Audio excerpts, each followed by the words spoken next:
Salut tout le monde, j'espère que vous allez bien. Aujourd'hui une petite vidéo sur ce qui a sans doute été, du moins à mes yeux, une des annonces les plus intéressantes concernant les smartphones lors du CES de Las Vegas. Je veux bien évidemment parler du Concept One de OnePlus.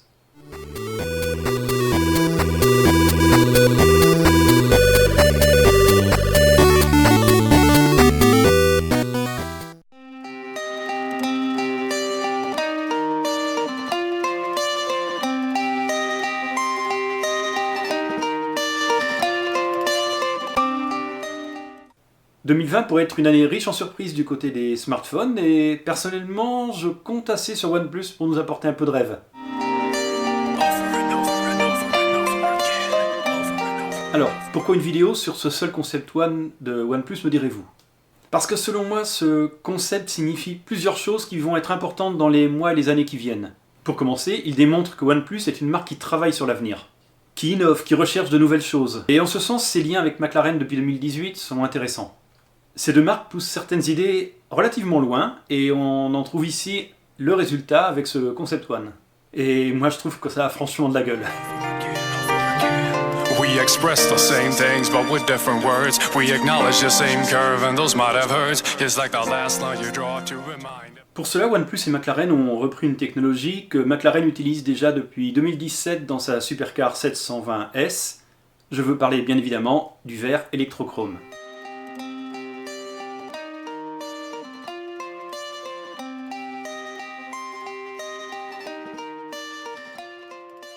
Alors, ce Concept One est basé sur le OnePlus 7T Pro McLaren Edition, sorti en octobre 2017. Donc visuellement, le changement majeur, évidemment, c'est au dos qu'on le retrouve. Il est recouvert de cuir semi-aniline de couleur orange, avec des surpiqûres. Cette couleur est bien évidemment une référence directe à McLaren, et les surpiqûres sont là pour nous rappeler celles que l'on retrouve sur les volants, sur les sièges du constructeur anglais. Bien évidemment, on ne peut pas louper ce vert noir qui coule le long du dos, et c'est là tout l'objet même de ce concept. Alors personnellement, vous l'aurez deviné, je trouve ce téléphone magnifique.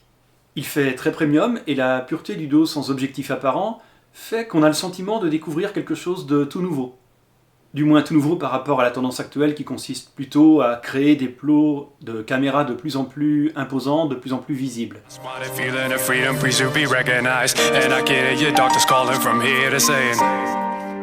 Comme le signale M. Greux dans sa vidéo, on pourrait envisager à l'avenir des dos de téléphone qui soient entièrement recouverts de verre électrochrome, ce qui permettrait par exemple de changer leur couleur à volonté. Bon, ça c'est un des multiples usages que l'on peut éventuellement songer pour ce type de technologie.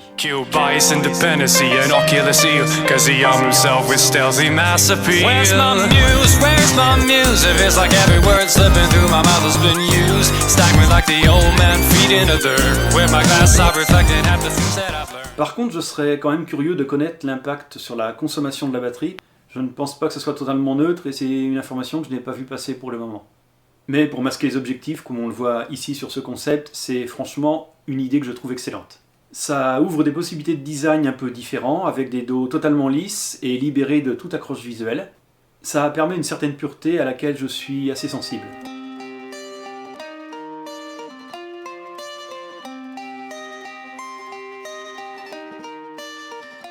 Alors, le verre électrochrome c'est très bien, mais qu'est-ce que c'est? Bon, je vais vous en donner une petite définition relativement succincte. C'est lorsqu'un conducteur de charge appelé électrolyte passe entre deux surfaces de verre. Lorsqu'on envoie un courant électrique d'intensité faible, se produit une réaction chimique qui provoque le changement de teinte du verre. Cet assujettissement électrique autorise le réglage de la transmission lumineuse, donc le verre s'en trouve plus ou moins sombre selon l'intensité de la lumière ambiante. Pour faire simple, ils ont superposé deux épaisseurs de verre et le tout donne un verre de 0,35 mm. Un des verres va alors s'obscurcir pour masquer les objectifs lorsque l'appareil photo est éteint. OnePlus nous indique 0,7 secondes de temps entre le passage du verre opaque au verre clair. Comme ça, à premier abord, ça peut paraître un peu long, mais finalement sur les premières vidéos qui commencent à circuler, ça semble être rapide. Bon, on verra à l'usage, mais ça ne semble pas trop pénalisant. Mais ce n'est pas tout, ça ne s'arrête pas uniquement à l'affichage ou non des objectifs. Ça a permis à OnePlus d'intégrer un filtre ND dans ce dos en verre sur leur concept. Alors, pour celles et ceux qui s'interrogent et se demandent qu'est-ce qu'un filtre ND, c'est un terme qu'on utilise notamment en photo, je vais vous en donner là aussi une explication très basique.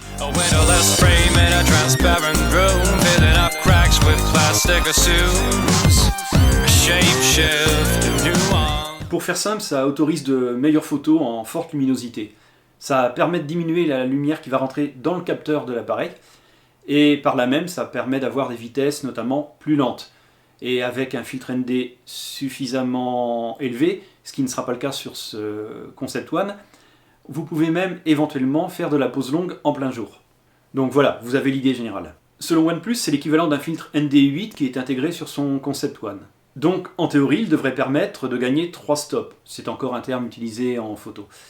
Alors les 3 stops, je suis par contre un petit peu plus perplexe, parce que bon, les premiers tours que j'ai pu avoir dessus, j'avais pas l'impression qu'on ait autant de gains. D'ailleurs, dans l'extrait vidéo qu'a tourné Marques Brownlee, que vous pouvez voir actuellement à l'écran, on passe de 1/33e à 1/20e en activant ce filtre ND. Et de 1/33 à 1/20e, ça ne fait pas 3 stops, sinon nous serions passés directement sur un quart. Mais c'est pas très grave, l'idée est là et elle me plaît. Et comme on peut le voir, ce filtre est actuellement utilisable uniquement dans le mode pro de l'appareil photo du Concept One.